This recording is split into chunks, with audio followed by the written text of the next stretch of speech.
The phone call came at 2:47 p.m. on a Tuesday. I remember because I was staring at the clock, counting down the minutes until I could leave work and pick up Marlo from school. Ms. Norris, this is Janet from First National Bank. I'm calling about the unusual activity on your savings account ending in 4829. My stomach dropped. That was the account. The one I'd been feeding for 5 years, $28,000 and counting, the adoption fund. What kind of unusual activity? A withdrawal was made yesterday for the full balance, $28,112. The transaction was authorized through your sister's online banking access, but given the amount we wanted to confirm, I hung up. My name is Linda, and in that moment, my entire world cracked down the middle. I called Rachel immediately. My younger sister picked up on the first ring. Linda? Oh God, Linda, I'm so sorry. I tried to stop her. I swear I tried. What did you do? Mom said she needed to borrow money for the salon renovations. She said you'd agreed to it but forgot to tell me. She used my login to transfer it and you gave her your login. She's been helping me with my finances since the divorce. I didn't think, Linda, I'm so sorry, I can get it back. I'll make her give it back. But I already knew better. I'd been dealing with our mother for 29 years. Money that went into Denise's hands never came back out. I left work without a word. Drove straight to the house I'd grown up in, the one with the perfectly manicured lawn and the doormat that said blessed in cursive letters. Mum was in her kitchen, reorganizing the spice rack like nothing had happened. She looked up when I walked in, and for a split second, I saw guilt flash across her face. Then it was gone, replaced by that practiced smile. Linda, what a surprise. I was just thinking about you. Where's my money? She set down the oregano container. What money, honey? $28,000 from my savings account. The money I've been saving for 5 years to adopt Marlo. Oh, that. She waved her hand dismissively. I borrowed it for the salon. Business has been slow, and I needed to update the equipment. You'll get it back. When? When I can afford to pay you back. That's not how borrowing works, Mom. You ask first. She turned to face me fully, and I saw the shift, the mask slipping. I'm your mother, Linda. I shouldn't have to ask permission to use family money. Family money? I worked double shifts for 5 years. I lived in that studio apartment with the broken heater. I ate ramen for dinner so I could save every penny for Marlo's adoption. Marlo. She said the name like it tasted bitter. That little girl isn't even yours. She will be. In 3 weeks, the adoption finalizes. With what money? Mom laughed, actually laughed. Linda, sweetheart, you need to be realistic. You're 29 years old. You should be focusing on finding a husband, having real children, not playing house with some damaged kid from foster care. The words hit me like a physical blow. Real children? You know what I mean. No, I don't. Explain it to me. She sighed, like I was being deliberately difficult. Blood is blood, Linda. Family is family. You can't just decide some random child is your daughter because you feel sorry for her. She's not random. I've been her foster mother for 8 months. She calls me Mom. She draws pictures of our family. She's been through 3 different homes before me, and she finally feels safe. She'll get over it. Kids are resilient. Get over it? My voice cracked. Mom, she's 6 years old. She's already been abandoned by everyone who was supposed to love her, and now you want me to abandon her too? I want you to think about your future, your real future, with a real family. She is my real family. Mom stepped closer, and I could smell her perfume, the same vanilla scent she'd worn my entire life. Linda, you'll understand when you have real kids of your own. This little phase you're going through, this need to save everyone, it'll pass. But throwing away $28,000 on a child who isn't even yours? That's not love, honey. That's just guilt. Something inside me went very quiet, very still. You spent it already, didn't you? She didn't answer. The salon equipment. You already bought it. The money will come back, Linda. Business will pick up. I stared at her for a long moment. At this woman who'd raised me, who'd taught me to say please and thank you, who'd braided my hair for school pictures, this woman who'd just destroyed my daughter's future and called it love. You'll understand when you have real kids. Those words echoed in my head as I walked to my car. They followed me as I drove to Marlowe's school, as I signed her out early, as I packed our bags. They were still echoing 3 hours later when we crossed the state line, and I realized I was never going back. Where are we going? Marlowe asked from the back seat, clutching her stuffed elephant. On an adventure, I said, glancing at her in the rearview mirror. Remember how we talked about adventures? Sometimes they're scary at first, but they lead to better places. She nodded solemnly. At 6 years old, she'd learned not to ask too many questions when adults made sudden decisions. It broke my heart every time. My phone buzzed. Rachel again. I'd stopped answering after the 15th call. We drove until my hands cramped around the steering wheel, finally stopping at a motel outside Columbus. Marlowe fell asleep immediately, exhausted from the day's chaos. I sat on the edge of the bed, staring at my phone. 17 missed calls from Rachel, 4 from Mom, and 1 voicemail from a number I didn't recognize. I played it. Linda, it's Micah. Rachel gave me your number. Look, I heard what happened. I'm in Chicago now, working for a literary agency. I have a spare room if you need somewhere to stay. No questions asked. Call me. Micah. We'd been friends in college back when I still believed I could major in English and somehow make a living writing. He'd always said I had talent, that my personal essays were raw and honest in a way that could move people. I called him back. Jesus, Linda, are you okay? I'm fine. We're fine. Rachel told me about the money, about Marlowe's adoption. It's handled. Is it? Because from where I'm sitting, it sounds like your mother just stole your kid's future. The words hit harder coming from someone else. Don't. I'm sorry. But Linda, you can't just disappear. There are legal processes, court dates. I know. I looked at Marlowe, sleeping peacefully for the first time in weeks. I just need time to figure this out. Come to Chicago, stay with me. We'll figure it out together. 3 days later, we were in Micah's guest room. He lived in a converted warehouse in a neighborhood that smelled like coffee and possibility. Marlowe loved the exposed brick walls and the way her voice echoed in the high ceilings. She's beautiful, Micah said, watching her color at his kitchen table. She looks like you.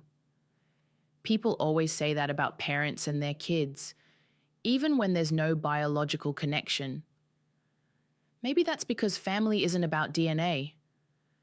I'd been carrying a notebook everywhere for years, scribbling down thoughts, conversations, moments that felt too important to forget. That night, after Marlowe went to bed, I opened it to a random page. Mom's birthday, 2019. Linda, you're so sensitive. Not everything is about you. But it was about me. The cake she forgot to order, the party she didn't plan, the way she spent the whole evening talking about Rachel's new job. It was about me being invisible in my own family. What's that? Micah asked, setting down a cup of tea beside me. Nothing, just random thoughts. He read over my shoulder. This isn't nothing. This is good, really good. It's just personal stuff. The best writing always is. He sat down across from me. Linda, have you ever thought about turning this into something bigger? A book, maybe? About what? My dysfunctional family? About survival, about breaking cycles, about choosing your own family when the one you're born into fails you. I flipped through more pages, 5 years of documentation, every guilt trip, every manipulation, every moment I'd questioned my own reality because my mother insisted I was wrong. The day I told her I wanted to foster, "You're not maternal enough for that, honey. Some people just aren't meant to be mothers." But I was meant to be Marlowe's mother. I knew it the moment I met her. "I can't write about this. She's still my mother. And she stole $28,000 from you. She called your daughter fake. She destroyed your adoption plans and called it love." Marlo appeared in the doorway, rubbing her eyes. "Linda, I had a bad dream." I scooped her up and she wrapped her arms around my neck. "What was the dream about, baby?" "The lady came back, the one who said I couldn't stay with you." My mother had never met Marlo, but somehow she'd still managed to haunt her dreams. "That lady can't take you away from me," I whispered. "I promise." "Even without the adoption papers?" The question gutted me. She'd overheard more than I'd realized. "Even without the papers. You're my daughter, Marlo. Nothing changes that." After she fell back asleep, I returned to the kitchen. Micah had made more tea. "She heard everything, didn't she?" I said. "Kids always do." I picked up my pen and started writing. Chapter 1. The day I learned that some people will steal your dreams and call it family. "What are you doing?" Micah asked. "Writing a book." I looked up at him. "About choosing love over blood. About what happens when you refuse to let toxic people define your worth." "What about your mother? She'll know it's about her." "Good." I turned to a fresh page. "Let her know." 2 years later, I stood in Powell's Books in Portland, watching a line of people snake around the corner with copies of my book in their hands. A House Without Windows had started as therapy. It ended up as a bestseller. "Next," I said, smiling at a woman who looked about my age. She set the book down, and I could see sticky notes marking dozens of pages. "This book saved my life," she said. "The chapter about emotional theft. I've been trying to explain that feeling for years." I signed her copy. "To Sarah, your windows are yours to open. Linda." "Thank you for writing this, for showing us we're not crazy." The next person in line was a man holding 2 copies. "One for my sister," he explained. "She's still stuck in the cycle with our parents. Maybe this will help her see." I'd heard variations of this conversation at every stop on the book tour. Micah had been right. The story wasn't just mine. It belonged to everyone who'd ever been gaslit by the people who were supposed to love them unconditionally. "Linda?" A bookstore employee appeared at my elbow. "There's someone on the phone asking about you. Says she's your mother?" My pen stopped moving. "What did she say?" "She wanted to know when your next signing was."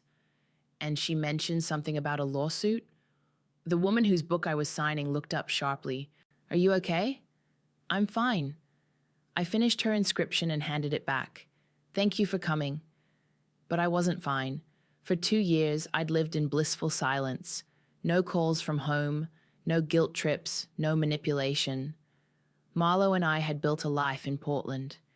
She was thriving in 2nd grade, making friends, sleeping through the night without nightmares, and I'd been using the book's success for something Mom would never understand.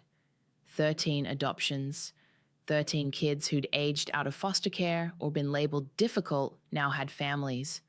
I funded them quietly, anonymously, through a foundation Micah helped me set up. The Invisible Children Fund, he'd called it, for the kids nobody sees. "Next," I said, forcing my smile back into place.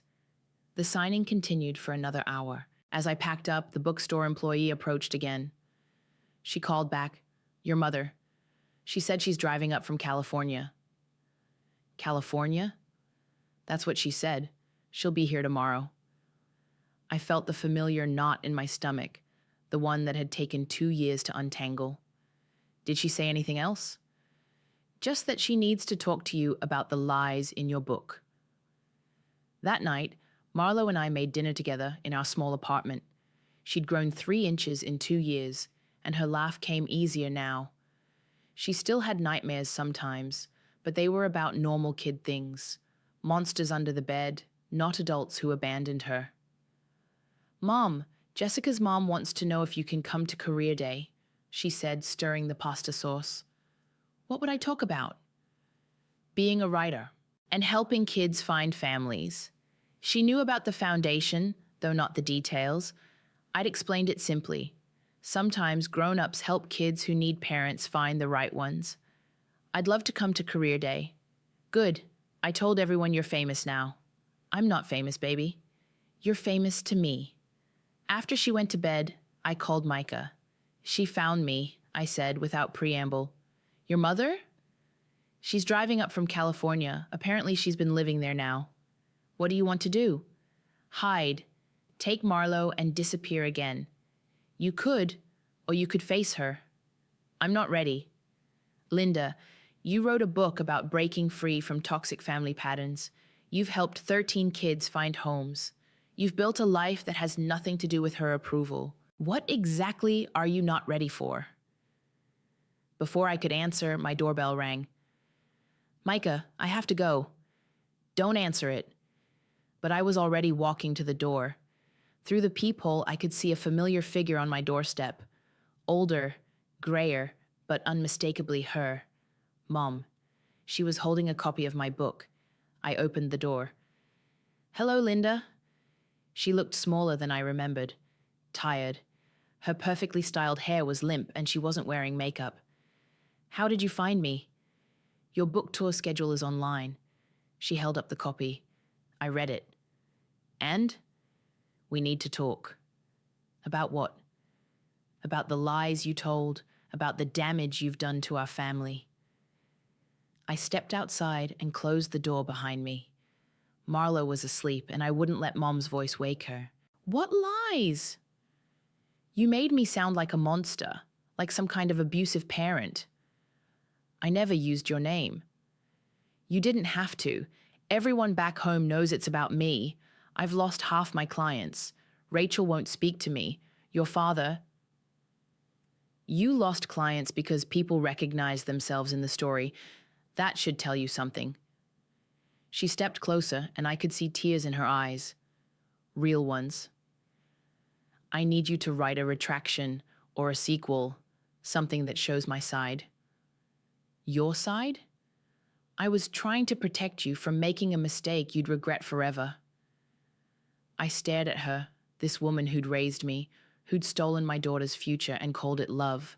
The only mistake I regret, I said quietly, is waiting so long to write this book. That's when she started screaming. You ungrateful little bitch! Mom's voice echoed off the apartment building walls. After everything I did for you, keep your voice down. I glanced at my door, praying Marlo wouldn't wake up. Don't you dare tell me what to do. You destroyed my life with that book. You made me look like some kind of monster when all I ever did was love you. Love me? The words came out sharper than I intended. You stole $28,000 from me. I borrowed it. There's a difference. Where's the money, Mom? She looked away. The salon needed upgrades. So you spent it. It was an investment in our family's future. Our family's future? What about Marlo's future? That child is not your family. The mask slipped completely now. She's a stranger. A broken little girl who will never be your real daughter no matter how much money you throw at lawyers. I felt something cold settle in my chest. Get off my property. I'm not leaving until you agree to fix this. Write another book. Tell people you exaggerated. Tell them I'm a good mother. Are you? The question hung between us like a blade. I raised you. I fed you, clothed you, put a roof over your head. That's not what I asked. She started crying then. Not the pretty tears she used to manipulate Dad, but ugly, desperate sobs. My business is failing, Linda. People cross the street when they see me. Mrs. Henderson canceled her standing appointment after 40 years.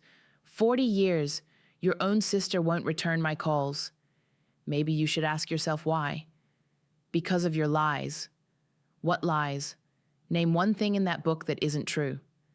She opened the book with shaking hands, flipping through pages. This part, where you say, I told you that you weren't pretty enough to be homecoming queen. You did say that.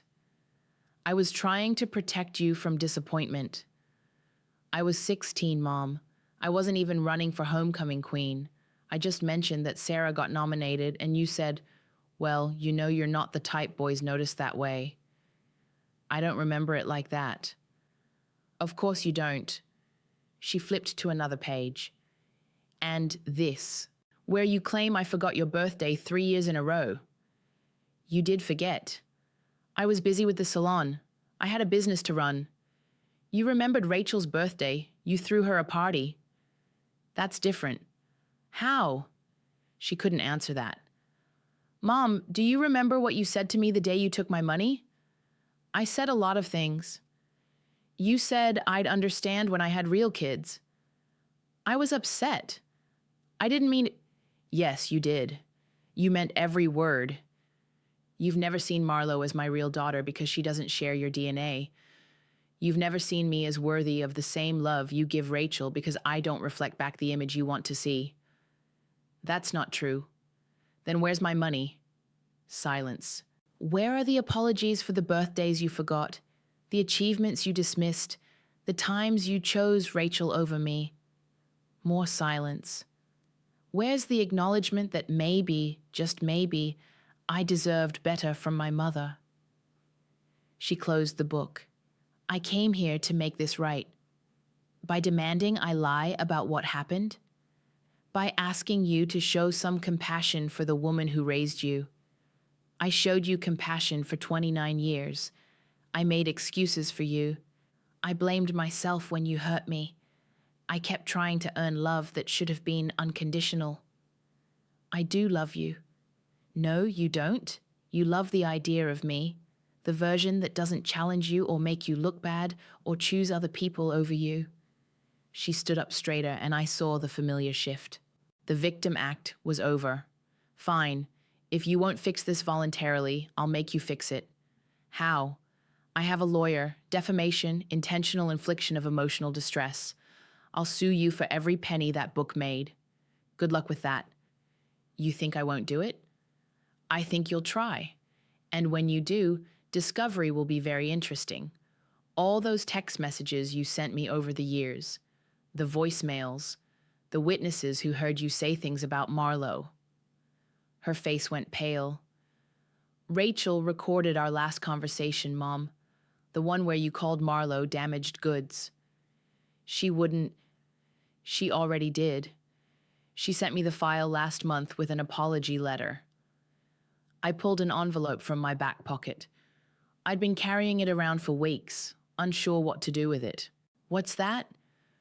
A letter from someone who actually loves me. I handed it to her.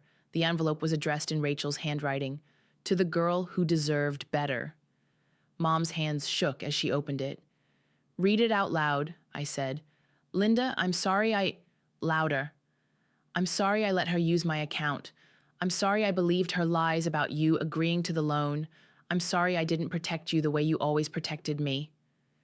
She stopped reading. Keep going. Mom was wrong about Marlo. Mom was wrong about you. You're the best mother I know, and Marlo is lucky to have you. She crumpled the letter. That's when I knew, I said quietly, that the daughter she actually loved had finally seen the truth. Mom looked up at me with pure hatred in her eyes. This isn't over. Yes, I said, it is. The first interview aired on a local news station back home. I watched it on my laptop while Marlo colored at the kitchen table. My daughter has always been troubled, Mom said, dabbing her eyes with a tissue. She's struggled with mental health issues since she was young. This book is just another cry for help. The interviewer leaned forward. But the specific incidents she describes, fiction, all of it. She's always had an active imagination. I think she genuinely believes these things happened, which is why I'm so worried about her. Marlo looked up from her drawing. Why does that lady sound sad? She's just upset about something, baby. Keep coloring. My phone buzzed. Micah, are you watching this? Unfortunately. She's good. I'll give her that. Playing the concerned mother perfectly. The interviewer was asking about the money now. I did borrow money from Linda's account, Mom admitted. But it was a family emergency. My business was failing, and I was desperate. I fully intended to pay her back. The adoption she mentions? It was never going to happen anyway. The agency had concerns about her stability. That's a lie, I said out loud. What's a lie? Marlo asked. Nothing, sweetheart. Just something on TV. But it wasn't nothing.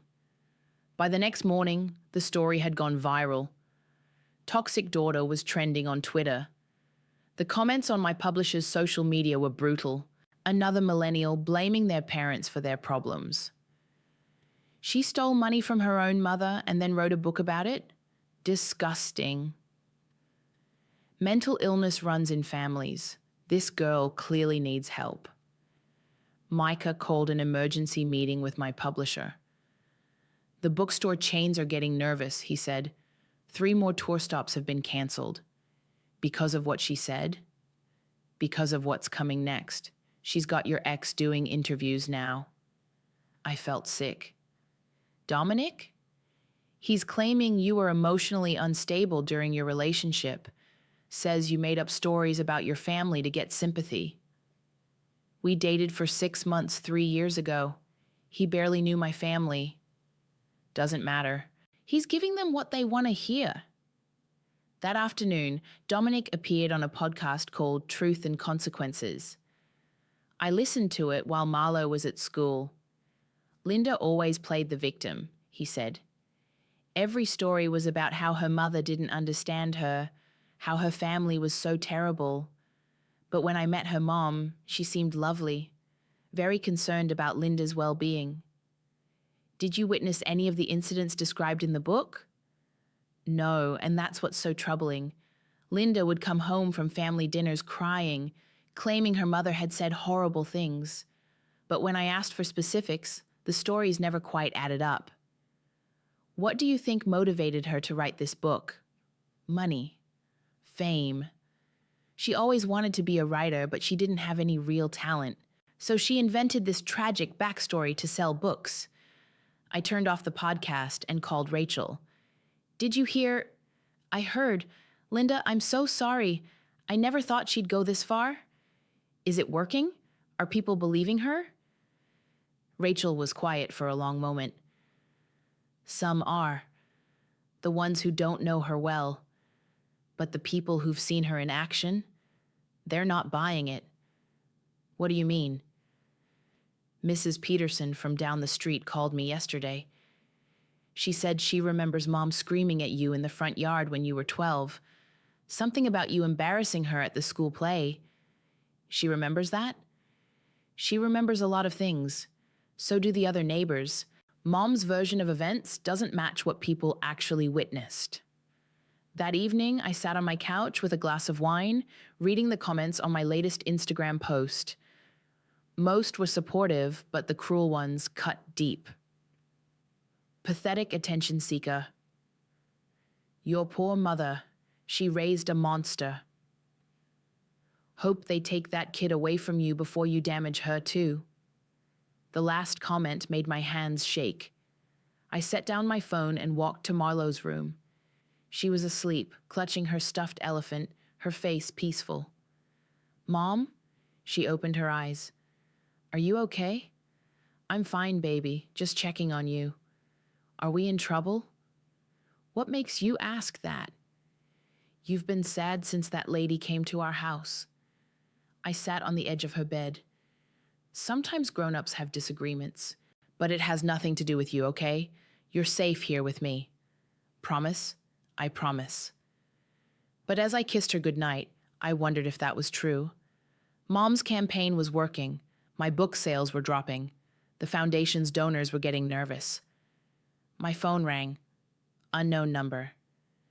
Hello? Is this Linda? Who's asking?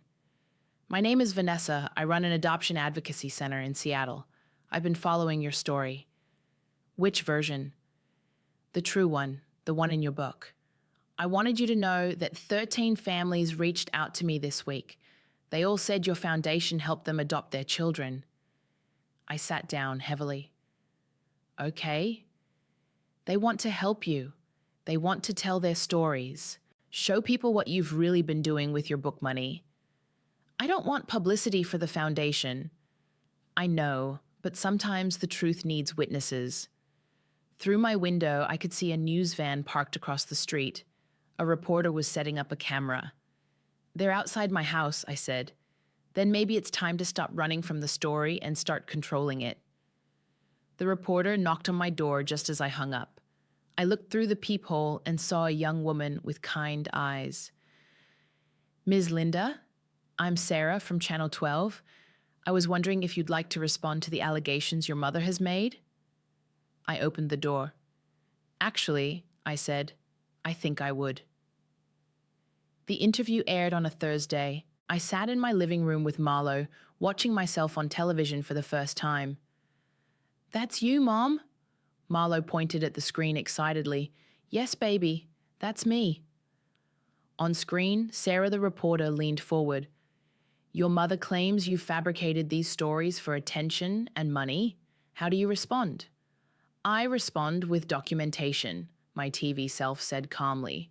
I have text messages, voicemails, and witnesses, but more importantly, I have results. The camera cut to footage of the foundation's work. 13 families, faces blurred for privacy, talking about their adoptions. Linda's foundation didn't just give us money, one mother said. It gave us hope. Our son had been in foster care for 4 years. Everyone said he was too old, too damaged. Linda proved them wrong. Another father spoke. She funded our daughter's adoption and asked for nothing in return. No publicity, no recognition, just a child finding her forever home. My phone started ringing immediately after the broadcast ended. Linda, this is incredible, Micah said. The network wants to do a follow-up piece. I don't want more attention. Too late for that. But this is good attention, the kind that matters. The next morning, Vanessa called. I'm driving down from Seattle. We need to talk. About what? About expanding what you're doing. I have 17 more families waiting for funding, and I have something else. What? Proof that your mother's been lying about more than just you. Vanessa arrived that afternoon with a briefcase full of documents. She was a small woman with fierce eyes and graying hair pulled back in a practical ponytail.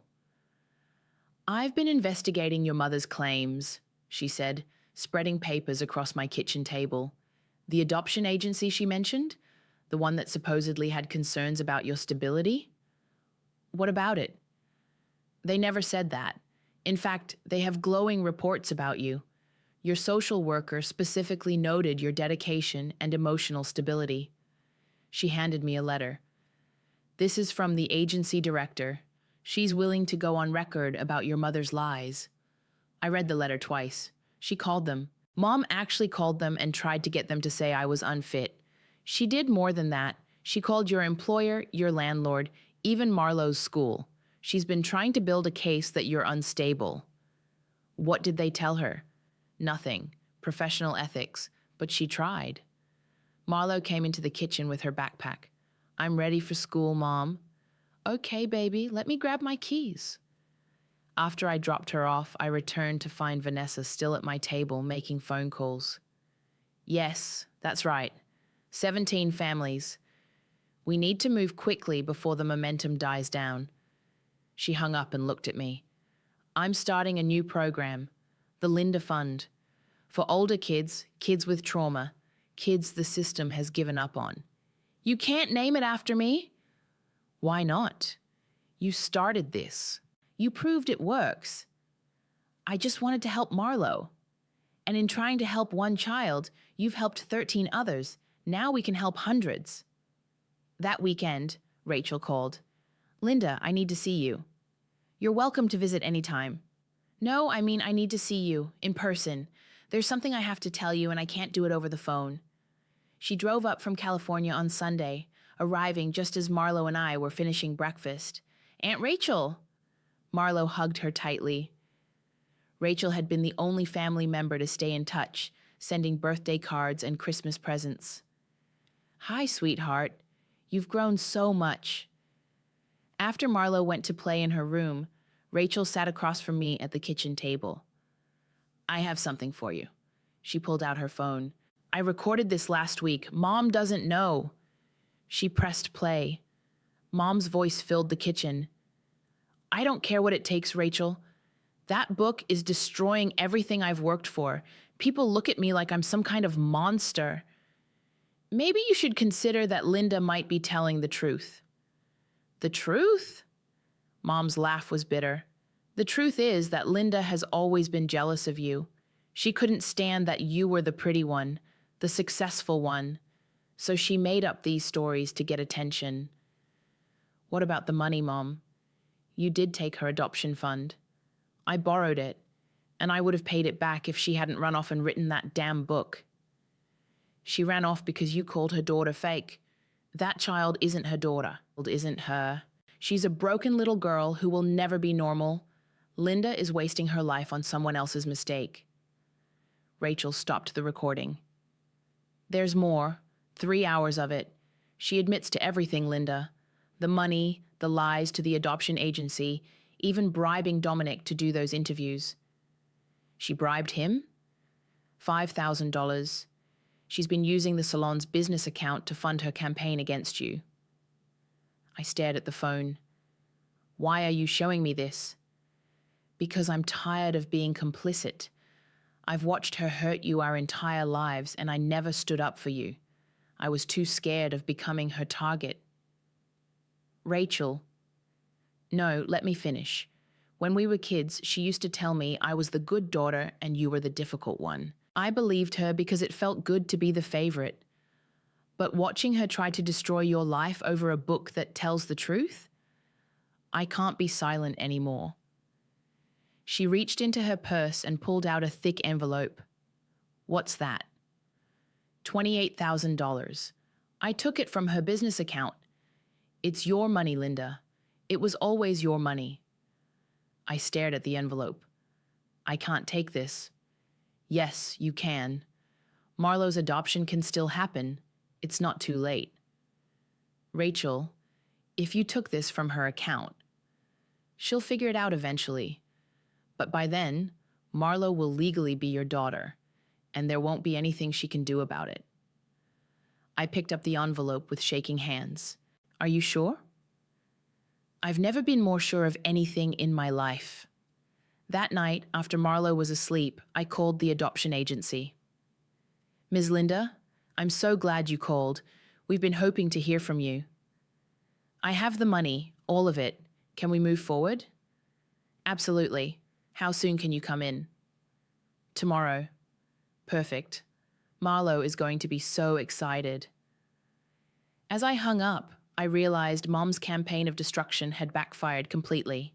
In trying to tear me down, she'd revealed her true nature to everyone who mattered, including her own daughter. 3 months later, I stood backstage at the Riverside Community Center, holding my speech notes with sweating palms. The Women's Trauma Recovery Conference had invited me as their keynote speaker, and I'd said yes for one reason. It was in my hometown. You don't have to do this, Micah said, adjusting his tie. He'd flown in to support me. We can still cancel. No, it's time. Through a gap in the curtain, I could see the auditorium filling up. 300 seats, mostly women, many holding copies of my book. In the third row, I spotted a familiar face. Mrs. Peterson, my old neighbor. She caught my eye and nodded encouragingly. 5 minutes, Ms. Linda, the event coordinator said. I walked to the edge of the stage and peered out again. That's when I saw her. Mom sat in the very back row, wearing a black dress and sunglasses indoors. She looked smaller than I remembered, almost fragile. She's here, I whispered to Micah. Your mother? Back row, black dress. He looked through the curtain. Do you want security to remove her? No, let her stay. Linda, you sure about this? I'm sure. The coordinator returned. It's time. I walked onto the stage to polite applause.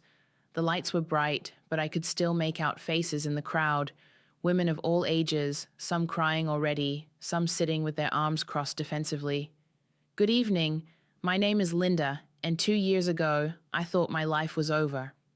I told them about the phone call from the bank, about finding out my mother had stolen my daughter's future, about the moment I realized that blood doesn't always mean family.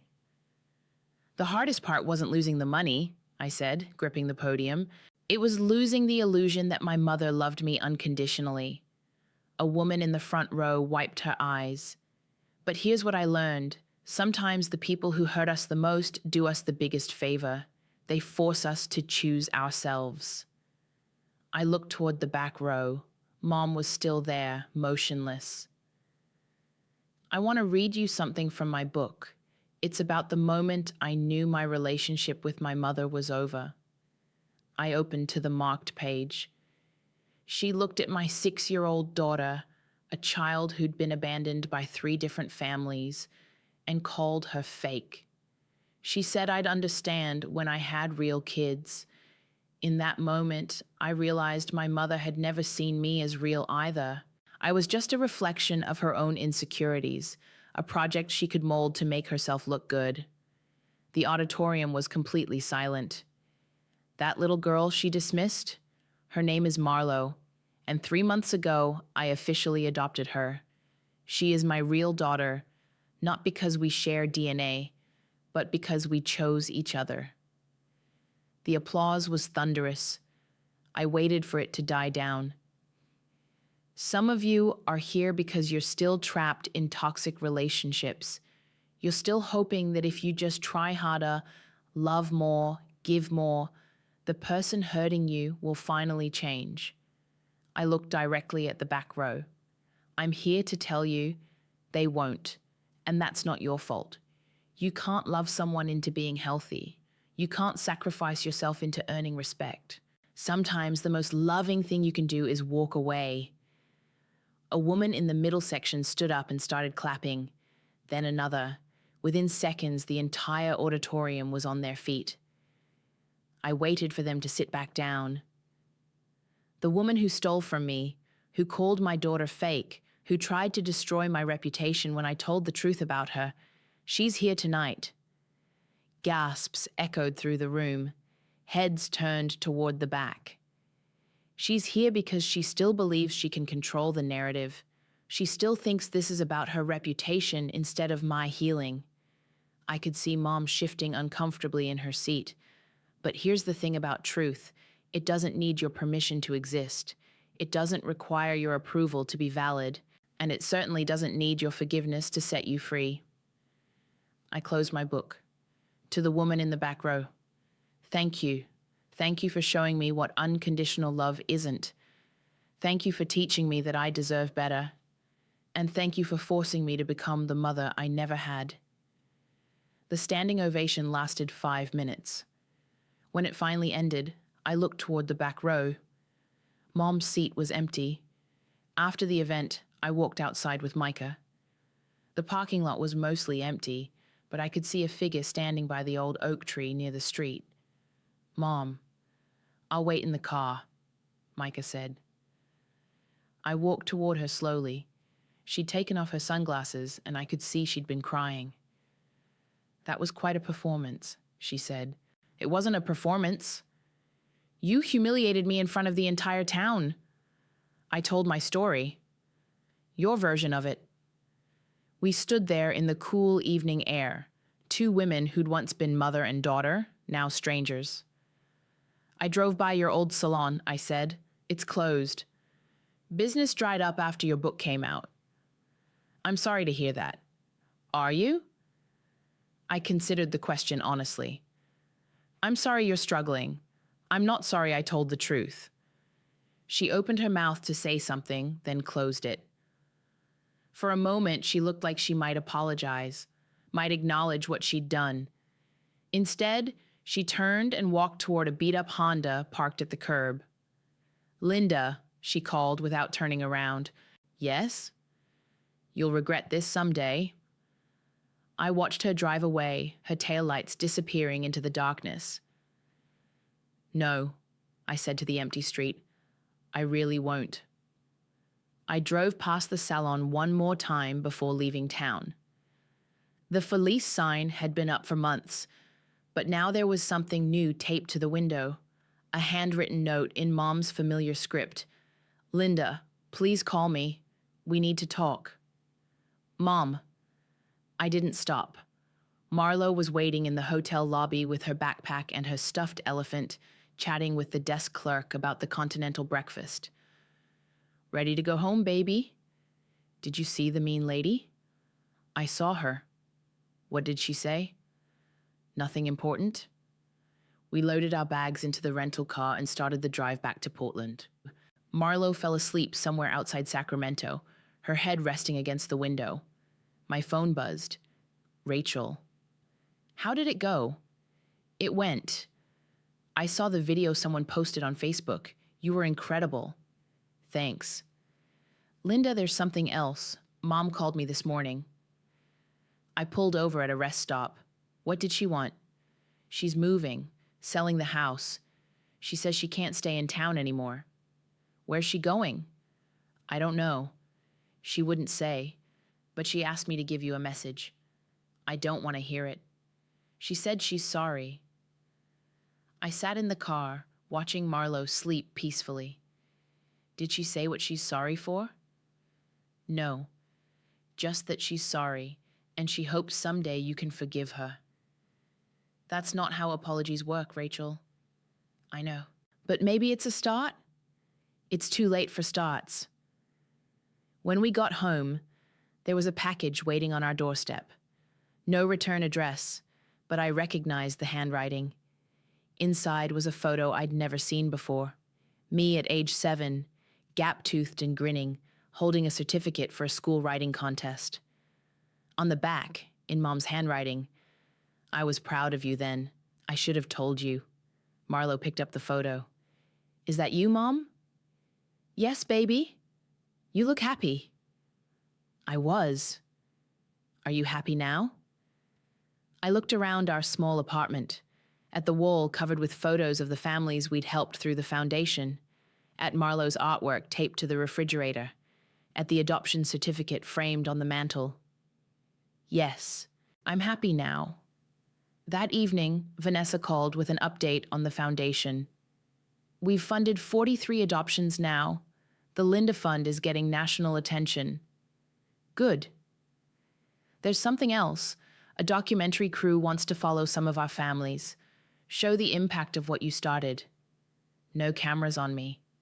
"They don't need you on camera. Your story speaks for itself." The next morning, I was making coffee when Marlo appeared in the kitchen doorway. "Mom, can I ask you something?" "Always."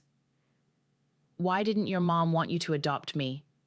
I set down my mug and knelt to her level. "Some people think family only means the people you're related to by blood. They don't understand that family is really about love and choice. But you chose me, I chose you, and you chose me back. What about your mom? Did she choose you?" The question hit deeper than I expected. I think she tried to, but she didn't know how to love someone who was different from her. "I'm different from you." "How?" "You have brown hair, I have blonde hair. You like coffee, I like chocolate milk. You're tall, I'm short. Those are just details, baby. The important parts match." "What important parts?" "We both like books. We both believe in helping people. We both think pizza is a perfectly acceptable breakfast food." She giggled. "And we both think hugs are the best medicine." "Exactly." That afternoon, I sat at my desk working on my second book.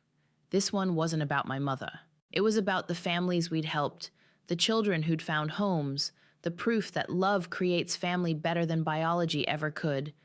My phone rang. Unknown number. "Hello?" "Linda, it's me." Mom's voice was different, smaller, uncertain. What do you want? I wanted to tell you that I read your book again, really read it this time. I waited. You were right about everything. I was a terrible mother to you. Okay. I don't expect you to forgive me. I just wanted you to know that I see it now.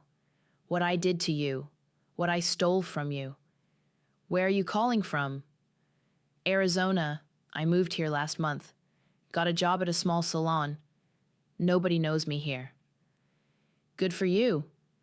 Linda, I need you to know something. That little girl, Marlo. I was wrong about her. I was wrong about everything. Through the window, I could see Marlo in the backyard, teaching the neighbor's dog to sit.